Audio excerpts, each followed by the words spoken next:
সংবিধান সংশোধনের একমাত্র বৈধ উপায় সংসদ।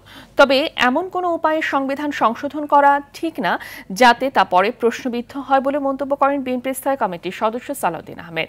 সকালে রাজধানী সিডাপ মিলনায়তনে সুষ্ঠু নির্বাচনের জন্য প্রত্যাশা ও চ্যালেঞ্জ শীর্ষক আলোচনা সভায় যোগ দিয়ে তিনি এসব কথা বলেন।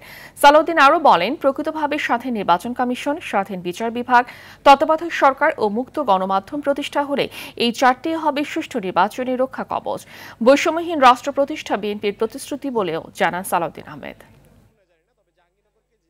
যদি কেয়ারটেকার সরকার ইন প্লেস হয়, প্রকৃত স্বাধীন নির্বাচন কমিশন হয় এবং ইন্ডিপেন্ডেন্স অফ জুডিশিয়ারি এনশিওর্ড হয়, ফ্রিডম অফ প্রেস এখন যেভাবে স্বাধীনতা প্রাপ্ত হয়েছে এটা যদি বহাল থাকে, তাহলে এই চারটাই সুষ্ঠু স্বাধীন নিরপেক্ষ নির্বাচন অনুষ্ঠানের জন্য এবং গণতন্ত্রের জন্য রক্ষা কবচ হবে।